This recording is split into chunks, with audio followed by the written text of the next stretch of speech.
Você já sabe que diversificar seus investimentos é importantíssimo para controlar risco e aumentar a rentabilidade a longo prazo. E se eu te falar que você consegue investir em mais de 50 países ao mesmo tempo, em mais de 2.500 empresas comprando apenas um ativo? Olá, meu nome é Misael Ribeiro e seja muito mais do que bem-vindo ao canal Investidor de Boteco. Nesse canal aqui, onde eu falo sobre finanças, investimento, economia, educação financeira, de uma forma tranquila, de uma forma fácil para você entender. E hoje o bate-papo que eu quero ter com vocês hoje é sobre o investimento que você, comprando esse ativo, você investe em mais de 50 países pelo mundo todo, em mais de 2.500 empresas. E qual que é esse ativo? O ACWI11, tá?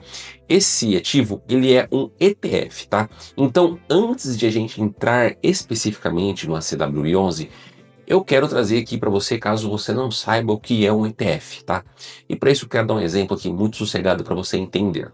Imagina que você vai para o mercado e você tem que comprar algumas frutas. E entre essas frutas você vai lá comprar a banana, a maçã, a pera, o melão e vai fazendo ali a compra das suas frutas. Quando você vai pagar por essas frutas, você paga pela pera, pelo quilo da pera, pelo quilo do limão, pelo quilo da laranja, pelo quilo individualmente. Agora imagina que nesse supermercado tem uma caixa e dentro dessa caixa tem todas as frutas do mercado. Tá lá a maçã, tá lá a banana, tá a uva, pera, tá de tudo que você imaginar. E você compra essa caixa inteira. Perfeito. Essa caixa é o ETF, assim que ele funciona. Você compra geralmente um único ativo e dentro desse ativo tem uma gama imensa de empresas diferentes, pode ter outros tipos de investimento, pode ter ações, pode ter, enfim. Aí o céu é o limite, né? Eles colocam de tudo dentro dessa caixa e sempre de uma forma muito transparente, tá? E é isso que são os ETFs. Mas por que ETF? O ETF ele busca replicar um índice que compõe essas empresas. Então, no caso nosso específico, por exemplo, da Bolsa Brasileira, o Ibovespa, a gente tem o índice Ibovespa, da Bolsa Bovespa, e ele junta ali as 80 maiores empresas, 80 e poucas maiores empresas do mercado, tem maior capitalização, né? E isso vai trazendo aí um peso diferente para todas as empresas, são distribuídas de forma diferente, o peso delas nesse índice, e dá um índice no final que você acompanha aí, quando fala a bolsa subiu, a bolsa caiu, é esse índice que está falando. E temos um ETF no Brasil, por exemplo, que quando você compra ele, é a mesma coisa de você investir em mais de 80 empresas brasileiras, cada uma ali com a sua proporção diferente. No caso nosso do ACWI11, é a mesma coisa, tá? Nesse fundo, ele tem um índice que ele vai buscar replicar. E esse índice qual que é? É o MSCI ACWI, tá? Ele é um índice que eu vou entrar aqui em detalhes com você sobre ele. Ele basicamente investe em mercados emergentes, ele investe em mercados desenvolvidos, possui empresas de todo qualquer tipo de setor, algumas com mais peso e outras com menos. E é com essa introdução aqui, com essa básica aí do que é um ETF, que a gente vai falar agora. Esse ETF no Brasil, ele investe, ele compra cotas de um ETF americano, tá? Então, ele investe nesse ETF, que é o iShares MSCI ACWI ETF. Esse é o nome lá do americano, tá? No Brasil, o nome desse aí é o Trend ETF MSCI ACWI FI, fundo de índice, né? Basicamente esse trend, esse nosso ACWI, ele compra as cotas de lá. E quando você compra a cota desse nosso ETF que a gente tem aqui na Bolsa Brasileira, praticamente você está investindo nesse ETF que replica esse índice, tá? Então quem compra de fato essas ações é esse índice americano. O que a gente faz é comprar uma cota de um fundo aqui no Brasil que investe nesse ETF. E esse ETF aí tem todas essas empresas que eu vou mostrar para vocês agora, tá? Então, ó, esse índice aqui, ó, o MSCI ACWI, ele tende a investir em empresas com grande ou média capitalização, dentre 23 mercados desenvolvidos e 24 mercados emergentes, que são os mercados em desenvolvimento, tá? Constituindo aí mais de 2.515, mais de 2.500, né? Então, 2.515, esse número aqui pode variar, tá? Contém rebalanceamento do índice e tal. Então, com 2.500 empresas constituindo esse índice, tá? E aqui eu quero trazer para vocês o retorno que esse índice teve. Então aqui ele tem o ano, né? Nessa parte. Ele tem o índice em questão que a gente está conversando. e depois ele tem mais 2 outros índices da própria empresa, o da MSCI, que ele compara aqui, que é o World e o Emerging Markets, né?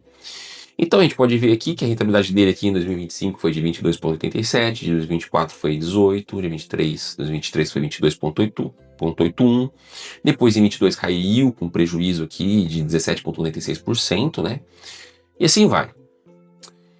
Agora você pode me perguntar, mas Misael, se eu comprar esse ETF ao CWI11, eu vou ter essa rentabilidade? Não. O que é importantíssimo você saber é que a variação do dólar interfere diretamente no desempenho do nosso fundo aqui no Brasil, tá? Então, se o dólar sobe, a cotação desse fundo vai subir, você vai ganhar dinheiro.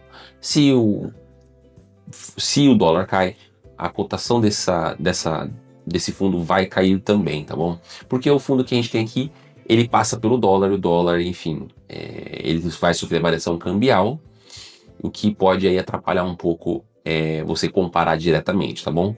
Depois de ter visto a rentabilidade desses fundos, vamos dar uma olhada aqui quais são os países que eles investem, e quero agora trazer algumas coisas interessantes para vocês, tá?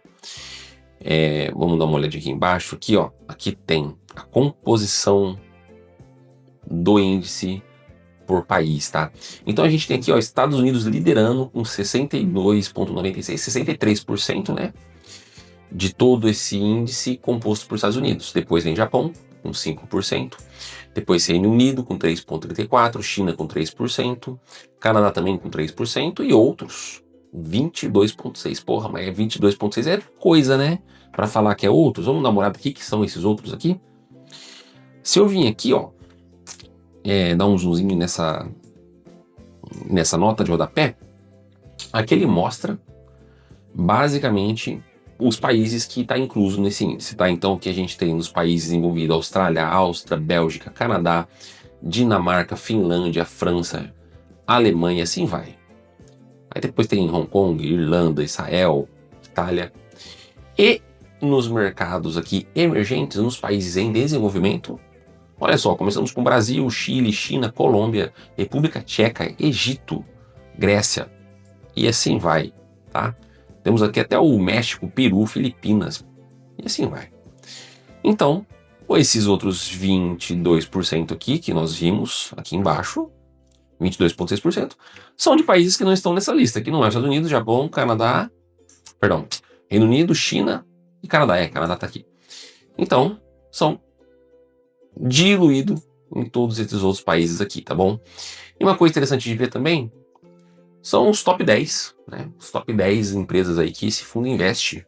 E olha só que interessante, temos aqui Nvidia, Apple e Microsoft, setor de tecnologia, tá? Então, esse setor tem um peso importantíssimo, se comparado a outros setores, né?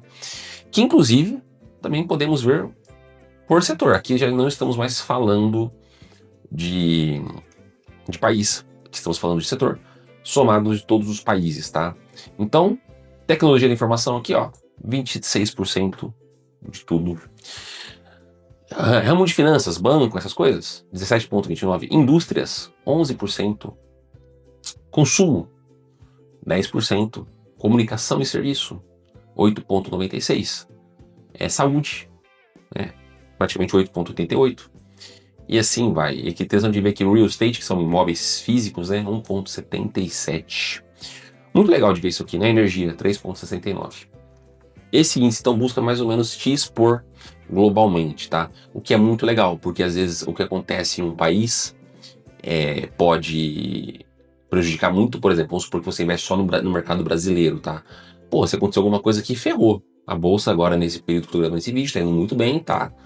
Mas por muitas partes do tempo, dos anos, aí a gente foi na contramão do mundo. Às vezes o mundo subia e o Brasil caía, ou o mundo subia muito, o Brasil subia muito pouco, né? Já vimos isso acontecer várias vezes na história.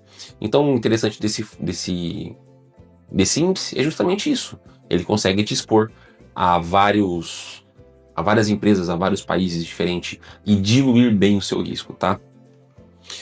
Aqui a gente tem o retorno do fundo, lembrando que essa Essa aqui que eu estou vendo está congelado em 30 de janeiro de 2026, tá bom? Mas aqui a gente tem, por exemplo, em um mês rendeu quase 3%, em 3 meses 4%, em um ano 22%, tá? E é legal vendo aqui que, por exemplo, 3 anos rendeu 19%? Não. É anualizado, tá? Então, em 3 anos, anualizando os retornos, deu 19,60% ao ano. Em 5 anos, 12%. Em 10 anos, 13%. Isso aqui é muito interessante de ver, tá? O mercado de ações americano, que é um mercado que cresce pra caramba, assim, cresceu muito, né? Desde sempre. Ainda cresce, mas não tão acelerado assim. Na média, em décadas e décadas aí, eles crescem mais ou menos 10% ao ano. É interessante ver que, por exemplo, aqui, em 10 anos, o retorno anualizado desse índice foi de 13%, tá? Isso aqui não é nenhuma sugestão, uma dica de investimento, não é nada disso. Eu tô aqui uma análise aqui divertida.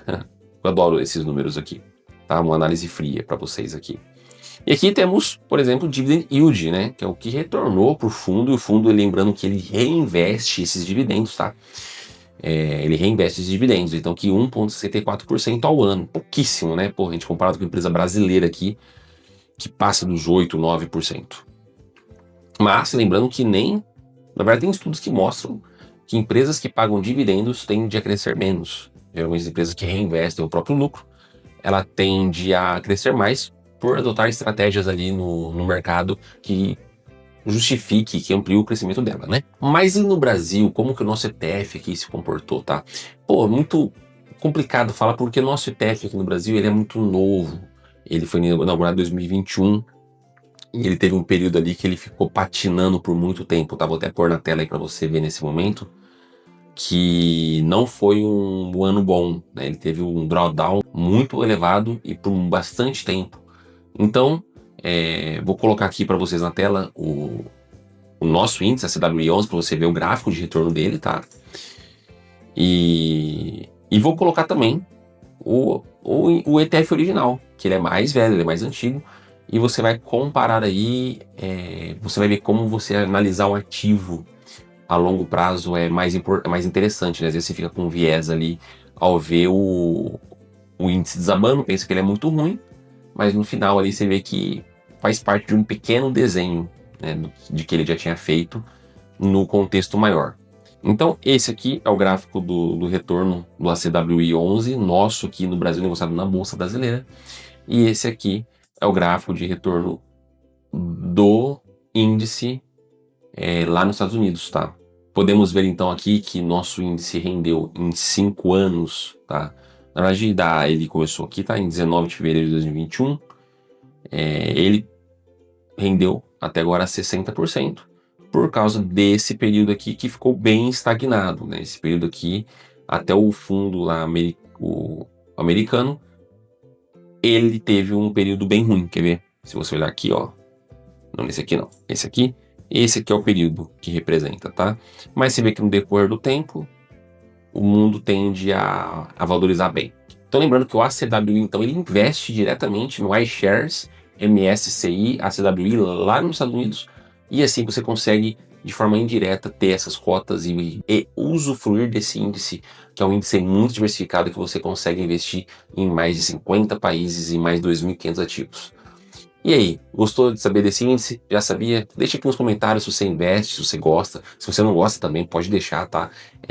Cada um aí tem uma forma de investir diferente uma da outra. E eu queria trazer para vocês esses dados, para vocês verem como que é interessante e como a gente pode diversificar nossos investimentos, usar isso como uma ferramenta para controlar risco, para aumentar um pouco o nosso retorno, de uma forma descomplicada, beleza? Meu nome é Zé Ribeiro e muito obrigado por ter assistido esse vídeo até aqui e até a próxima.